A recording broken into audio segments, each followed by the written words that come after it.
సూర్యాపేట జిల్లా కేంద్రంలోని Cohance pharma company ముందు సమీప ప్రాంతాల గ్రామస్తులు ఆందోళనకు దిగారు. కంపెనీలో షార్ట్ సర్క్యూట్తో పాటు గ్యాస్ లీక్ అవడంతో అగ్ని ప్రమాదం సంభవించింది. దీంతో రాత్రి వేళ పరిసర ప్రాంతాలన్నీ పొగ కమ్ముకోవడంతో ప్రజలు చాలా ఇబ్బంది పడ్డారు.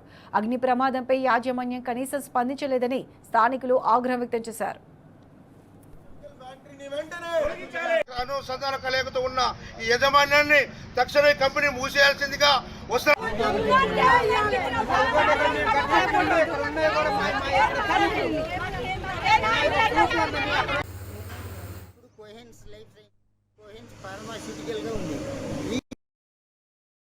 ఆ ఇండ్లకు మధ్య హైవే ఉంది. ఓన్లీ 200 ఫీట్ల డిస్టెన్స్ లో ఉన్నాం.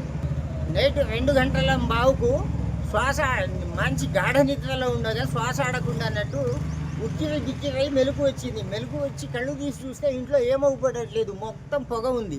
అసలు ఈ పొగ ఎక్కడిది ఇదేందని దన్న లేచి తలుపు తీసి లైట్ వేసి చూసి బయటికి వెళ్తే అసలు తండలో పక్కనే 5 ఫీట్ల దూరంలో నిలబడ్డ మనిషిని కూడా గుర్తించలేని పరిస్థితిలో ఉంది. ఆ కళ్ళ మంటలు కానీ, శ్వాస ఆడకపోవడం, గొంతు మంట కానీ అసలు చాలా అన్నట్టు తీవ్ర స్థాయిలో ఉన్నట్టు శ్వాసకోశ సమస్యలు కానీ, వామిటింగ్ వచ్చినట్టు నానా బాడీకి ఇరిటేషన్ కలిగింది. అది అయిపోయిన తర్వాత ఏం చేయాలని కంపెనీ వాళ్ళని ఫోన్ చేస్తే కంపెనీ వాళ్ళు ఎట్లాంటి ఇంటిమేషన్ ఇవ్వడం లేదు.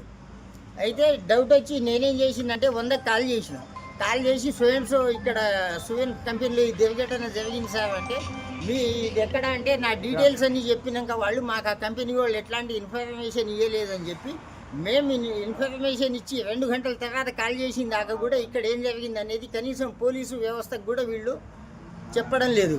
నైట్ 2 గంటల 10 నిమిషాలకు ఇక్కడ రియాక్టర్ పేలి చాలా ఇబ్బందులు అయ్యి విషవాయువులు బయట వెదజల్లేటట్టుగా అయ్యి చాలా ఇబ్బందులు పడ్డారు. ఇక్కడ మన తండావాసులే కాదు, సంపండ వర్గాలు ఉన్నారు. ఇక్కడ ఒక తండా అనే ముందు కాకుండా సంపండ వర్గాలు అన్ని కులాల వాళ్ళు ప్రజలందరూ చాలా ఉక్కిరి అయ్యి చాలా ఇబ్బందులు పడుతున్న పరిస్థితులు దూరణంలో ఉన్నటువంటి ఈ ఫ్యాక్టరీ కోహెన్స్ ఫ్యాక్టరీని తక్షణమే ఇక్కడి నుంచి తరలించాలి, దూర ప్రాంతాలు తరలించాలని చెప్పేసి మా ప్రధానమైనటువంటి డిమాండ్.